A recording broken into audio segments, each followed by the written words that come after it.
আসসালামু আলাইকুম প্রিয় দর্শক, নির্বাচনকে সামনে রেখে বিভিন্ন প্রার্থী, বিভিন্ন রাজনৈতিক দলের নেতা এবং অরাজনৈতিক ব্যক্তিত্ব কিন্তু নির্বাচনে মনোনয়নপত্র জমা দিয়েছেন।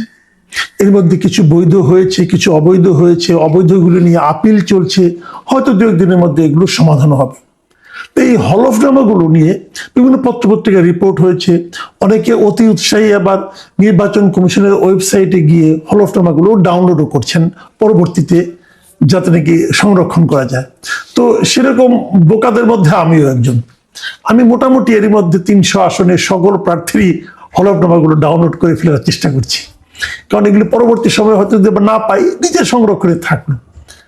এবং এই হলফনামাগুলো একটু চোখ বুলাতে যে প্রশ্নগুলো আমার মনে এসেছিল, আমি এটা এর আগে বিভিন্ন টেলিভিশনে, আমার এই চ্যানেলে খুব একটা বলিনি, বিভিন্ন টেলিভিশনে আমি কথা বলেছি। তার মধ্যে দুটো পয়েন্ট আমি আলোচনা করেছি। একটা হলো ওনারা যে আয়টা দেখিয়েছেন, এই আয়টার বিশ্বাসযোগ্যতা নিয়ে, এই আয়টা কি আসলে বিশ্বাসযোগ্য, এটা নিয়ে এই আলোচনা আমি পরে করবো, আরো ডিটেলে করবো, আজকে ওটা নিয়ে আলোচনা করছি না। আর আরেকটা বিষয় আমার আপত্তি ছিল, আরেকটা বিষয় নিয়ে আমি একটু কথা বলেছিলাম, সেটা হলো রাজনীতিবিদদের পেশা নিয়ে।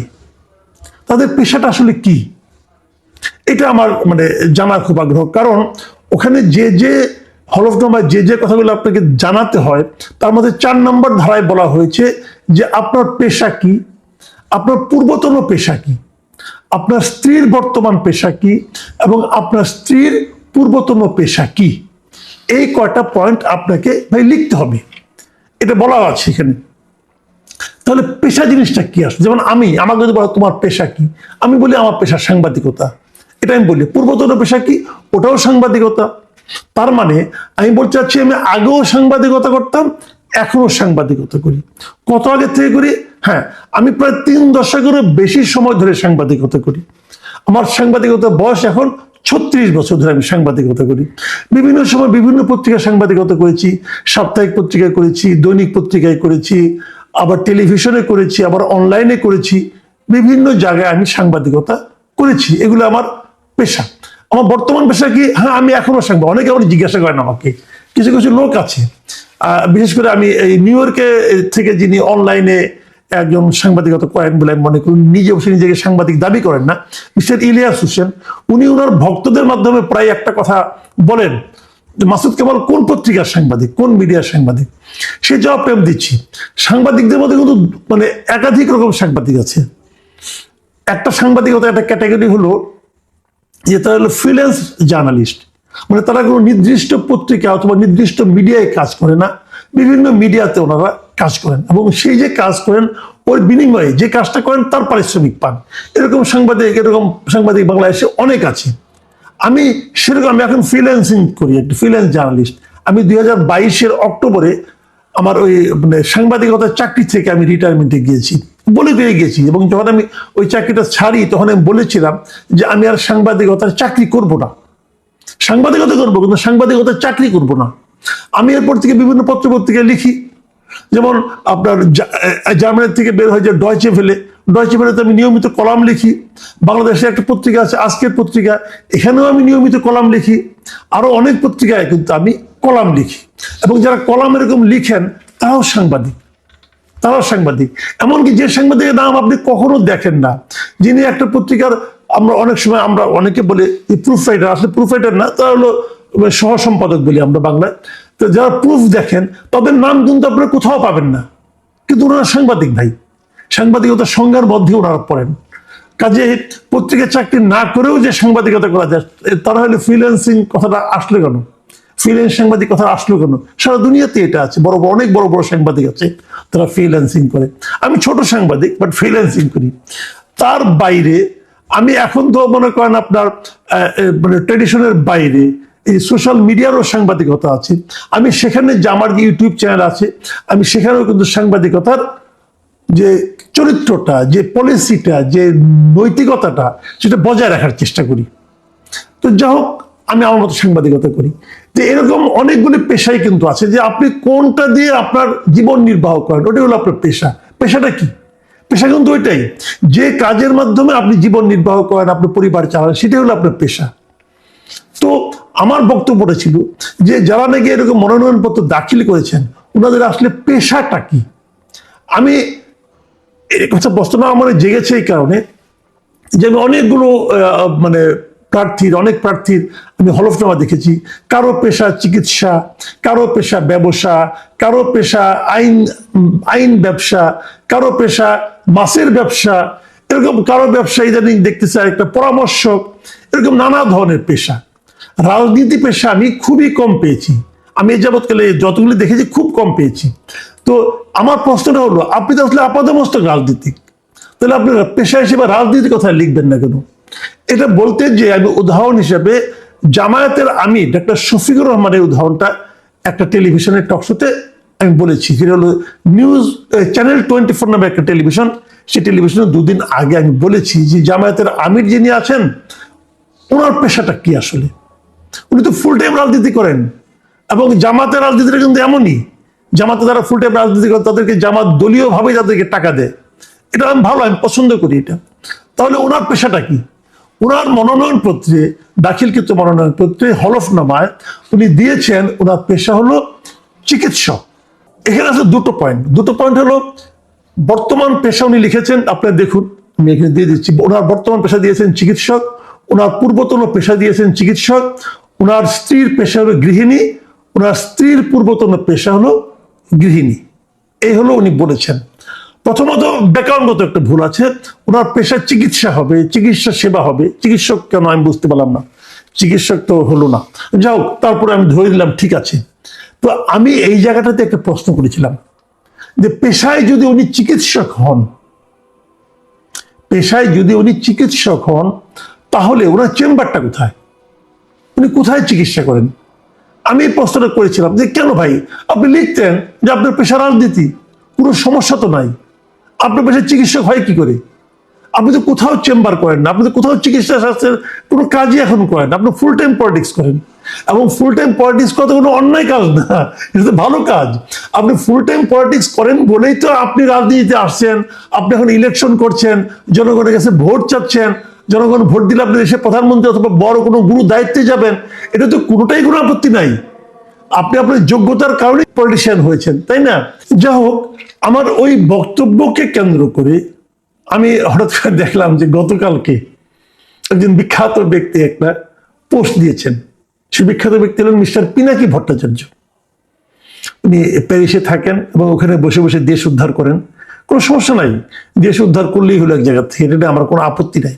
উনি মাঝে মাঝে আমার পেছনে লাগেন, আমাকে বিখ্যাত করার জন্য লাগেন। উনি হলেন একজন আসলে বিখ্যাত ব্যক্তি, কিন্তু উনি ওনার অনেক অনেক ফলোয়ার, ফেসবুকে, ওনার ইউটিউবে কোনো কিছু দিলেই মিলিয়ন মিলিয়ন ভিউ হয়। তো যখন উনি আমার কথা বলেন আমি একটু খুশি হই যে এত এত লোক আমার নাম জানতেছে, খারাপ কি? আবার উনি কথাবার্তা একটু অশ্লীল বলেন, তো ওটা নিয়ে আমি কিছু মাইন্ড করি না। আমি মাইন্ড করি না এই কারণে যে ওনার বাড়ি হলো বগুড়ায় আর কি। তো আমারও শ্বশুর বাড়ি বগুড়ায়, সেই হিসেবে আমি ধরেই নিয়েছি যে বগুড়ার জামাই হিসেবে হয়তো ওনার কাছ থেকে এতটুকু মানে রসিকতা আমি পেতেই পারি। উনি কালকে একটা পোস্ট দিয়েছেন, সেই পোস্টের মূল বক্তব্য আমার একটা ছবিও দিয়ে দিয়েছেন। সেই চ্যানেল 24 এর অনুষ্ঠানে আমি কথা বলছিলাম, তার একটা ছবি দিয়েছেন, এবং উনি কি লিখেছেন আপনাদের আমি একটু পড়ে শোনাই।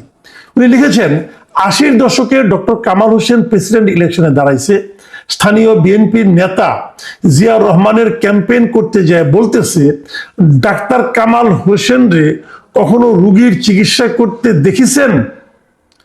ওই জিন্দগিতে একটা রুগীর চিকিৎসা করিছে? এই জামানায় জিয়াউর রহমানের পুত্র কথা কামালরে পাইছে, ওই ডাক্তার শফিকের চেম্বার খুঁজিচ্ছে।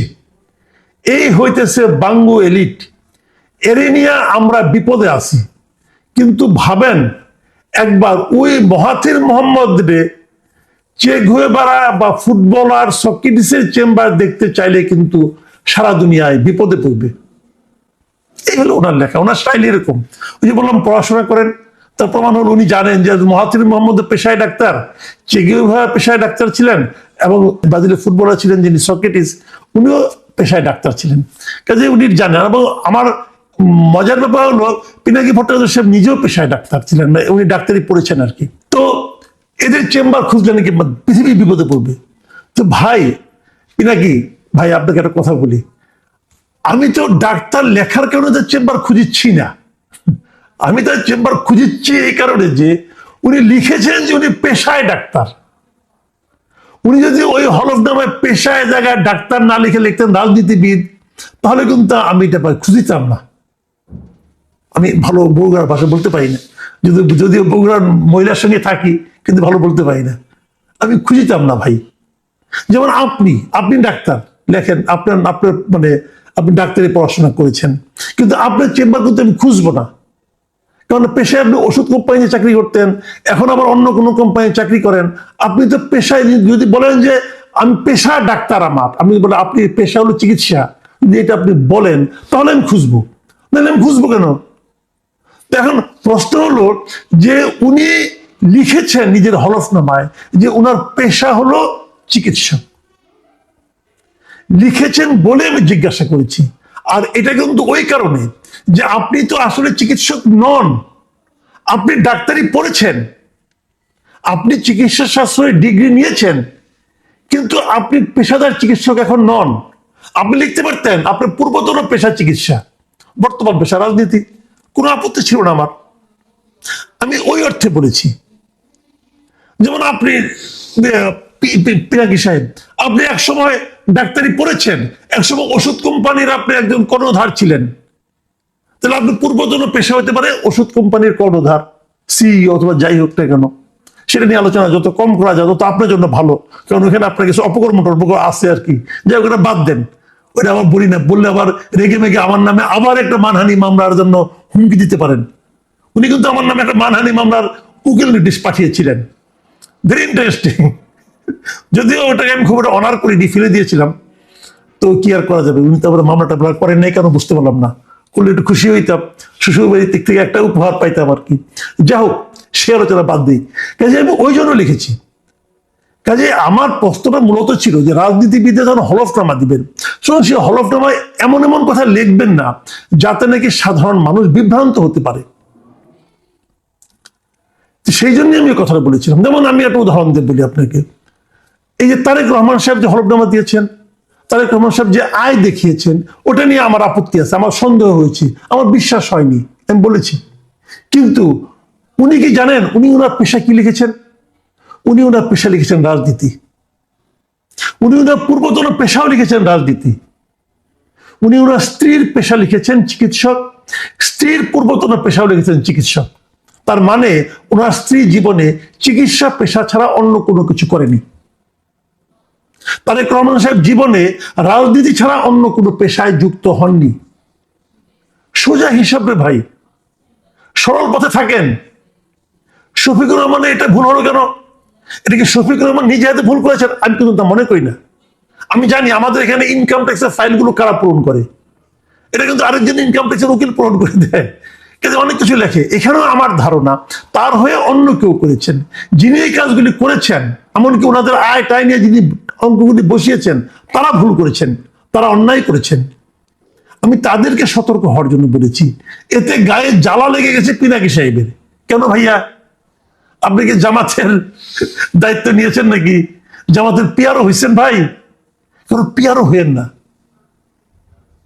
কারণ পিয়ারও হইয়েন না। পিয়ারও হওয়া বোধে কোনো স্বস্তি নেই, হয়তো অর্থ আছে কিন্তু স্বস্তি নেন। আপনি যেটা পারেন সেটাই করেন। পিয়ারোগিরি আপনার কাজ না। পিয়ারোগিরি করতে যে আপনি ধরা খাচ্ছেন বারবার। আপনি কিছুদিন সরকারের দালালি করছেন, এখন সরকারের উপরে খেপছেন, সরকার আপনাকে ঠিক মতো হয়তো মাল পানি আর দেয় না, চেপে গেছেন। আমি কিন্তু ভাই শুরু থেকে একই জায়গায় আছি।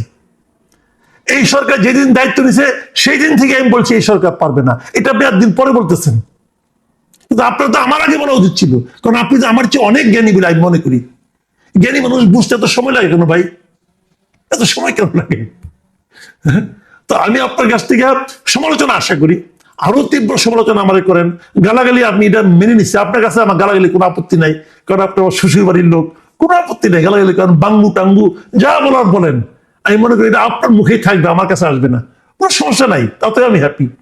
কিন্তু মূর্খের মতো কথা বলেন না। আমি কেন তাকে তার চেম্বার খুঁজতেছি, এটা হলো ওই কারণ যে উনি যখন লেখেন যে পেশায় উনি চিকিৎসক, তখন তো আমি জানতেই চাইবো আপনার চেম্বার কোথায়। আপনি যদি লিখতেন পেশায় আমি রাজনীতিবিদ, পূর্বতন পেশা চিকিৎসক, তাহলে আমার কোনো আপত্তি ছিল না। প্রিয় দর্শক, হয়তো আমার এই আজকে আলোচনাটা একটু ব্যক্তিগত হয়ে গেল, কিন্তু এটা দরকার ছিল ভাই। রাজনীতিবিদদের আমরা এই প্রশ্নটা করতে চাই। হলফনামা যখন দিবেন, হলফনামা কিন্তু এটা কিন্তু এক ধরনের অঙ্গীকার নামার মতো, আপনি হলফ করে বলছেন, সেখানে প্লিজ সঠিক তথ্যটা দেন। কারণ এই হলফনামার মাধ্যমে আমরা আপনাকে চিনতে চাই ভোট দেওয়ার আগ পর্যন্ত। ভোট দেওয়ার পরেও এটা আমরা খতিয়ে দেখব। প্রিয় দর্শক, এখন এই পর্যন্তই।